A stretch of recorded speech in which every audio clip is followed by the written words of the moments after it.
Hello बच्चों, welcome back to our channel science crystal.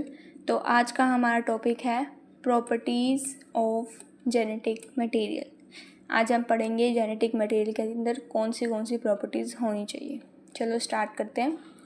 In some viruses RNA is the genetic material. कुछ viruses के अंदर RNA जो होता है वो जेनेटिक मटेरियल होता है। For example tobacco mosaic virus. Tobacco mosaic जो वायरस होता है उसके अंदर जेनेटिक मटेरियल क्या होता है? आरएनए। ठीक है। DNA is predominant genetic material whereas RNA performs dynamic functions of messenger and adapter. जो डीएनए होता है उसको हम जेनेटिक मटेरियल की तरह आगे रखते हैं, पर जो आरएनए होता है वो डायनेमिक फंक्शंस परफॉर्म करता है, जैसे कि मैसेंजर का काम करता है, एडेप्टर का काम करता है, because of their difference between chemical structure of two nucleic acid. जो डीएनए का और जो आरएनए का केमिकल स्ट्रक्चर होता है उसकी वजह से इन दोनों के अंदर ये डिफरेंस होता है। ठीक है।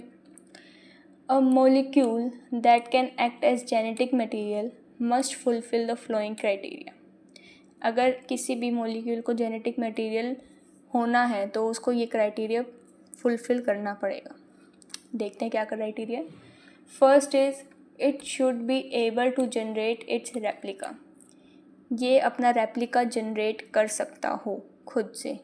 ठीक है। Both nucleic acids DNA and RNA have ability to generate their replica.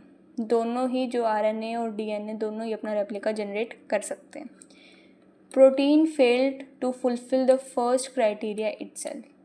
Protein यहीं फर्स्ट क्राइटेरिया में ही फेल हो जाता है क्योंकि प्रोटीन खुद से अपना रेप्लिका जनरेट नहीं कर सकता। ठीक है।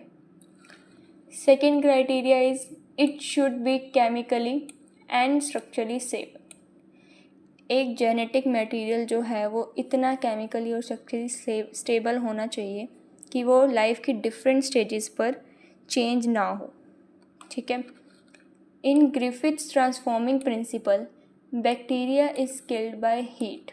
जब हमने ग्रिफिथ का ट्रांसफॉर्मिंग प्रिंसिपल देखा था तो उसमें उसने बैक्टीरिया को तो हीट करने से मार दिया था, but not able to destroy the properties of genetic material that is DNA. पर वो जो जेनेटिक मटेरियल है उसकी प्रॉपर्टीज़ को डिस्ट्रॉय नहीं कर पाया था। जैसे कि हमने देखा था कि वो ट्रांसफॉर्म हो रहा था जब उसको आर स्ट्रेन के साथ मिक्स किया जा रहा था। तो इसका मतलब उसकी जो प्रॉपर्टीज़ हैं वो डिस्ट्रॉय नहीं हुई थी, बस जो बैक्टीरिया है वो मर गया था। ठीक है। Thymine in DNA at place of uracil provide additional stability. जो डीएनए होता है उसके अंदर हमें पता है कि थायमीन पाया जाता है और आरएनए के अंदर यूरेसिल पाया जाता है। तो जो थायमीन होता है वो डीएनए को ज़्यादा स्टेबिलिटी देता है यूरेसिल की बजाय। ठीक है। थायमीन ज़्यादा स्टेबल होता है यूरेसिल से, इसलिए डीएनए भी आरएनए से ज़्यादा स्टेबल होता है। 2' OH group present at every nucleotide of RNA is a reactive group makes RNA liable। जो 2' OH ग्रुप होता है, हमने देखा था राइबोज शुगर, उसके अंदर डीएनए के अंदर 2' पे OH नहीं था और आरएनए के अंदर था। तो ये जो फ्री OH रह जाता है ये बहुत ही ज़्यादा रिएक्टिव होता है, इसकी वजह से आरएनए लाइबल हो जाता है, आरएनए भी रिएक्टिव बन जाता है, वो जल्दी से रिएक्ट कर सकता है। इसीलिए हम आरएनए को क्या कहते हैं? कैटलिस्ट भी कहते हैं। ठीक है। Therefore DNA is chemically less reactive and structurally more stable then RNA. इसी वजह से जो डीएनए होता है वो केमिकली लेस रिएक्टिव होता है, जल्दी से रिएक्ट नहीं करता, और स्ट्रक्चरली भी मोर स्टेबल होता है, किससे? आरएनए से। Hence DNA is better genetic material. इसीलिए जो डीएनए होता है वो बेटर जेनेटिक मटेरियल होता है। चलिए अब हम थर्ड क्राइटेरिया देखते हैं। It should provide the scope for slow changes mutation that are required for evolution. जो जेनेटिक मटेरियल है उसके अंदर स्लो चेंजेस होते रहें ताकि हमारे अंदर इवोल्यूशन होता रहे। ठीक है। Both DNA and RNA are able to mutate.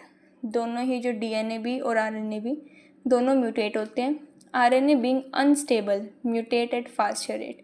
जैसे कि हमने पीछे देखा कि RNA लेस स्टेबल है, इसीलिए वो जल्दी म्यूटेट होता है।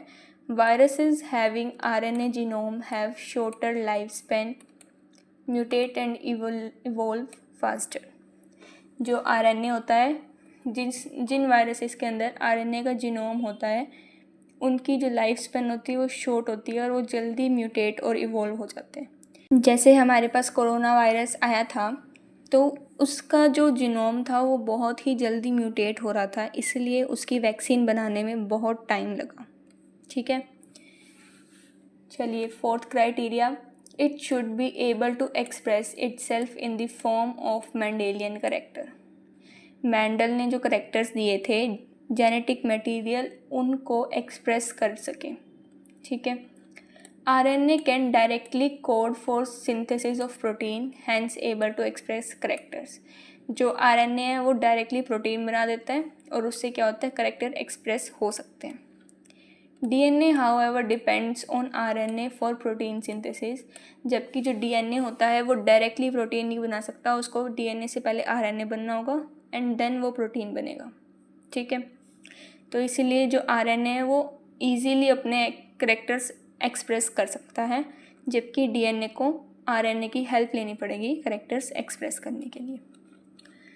अब जितने भी हमने क्राइटेरिया देखे उसके बेसिस पे हमारे पास क्या कंक्लूजन आया है, all the discussion indicates that both DNA and RNA can function as genetic material, but DNA being more stable preferred for storage of genetic material.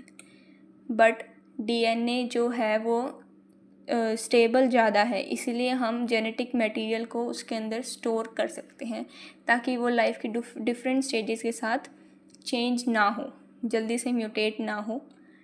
For transmission of genetic material RNA is better. पर अगर हमें transmit करना हो information को, अगर हमारे पास एक information है उसको हमें प्रोटीन के अंदर कन्वर्ट करके अप्लाई करना हो, तो उसके लिए RNA बेटर है। ठीक है, होपफुली आपको ये सब समझ आया होगा। अगर आपको कोई भी डाउट है तो आप कमेंट कर दो, मैं आपको एक्सप्लेन कर दूँगी। ठीक है, इस वीडियो को लाइक करें, शेयर करें, और अगर आपने चैनल को सब्सक्राइब नहीं किया है तो फटाफट कर लीजिए। मिलते हैं नेक्स्ट वीडियो में, तब तक के लिए बाय बाय।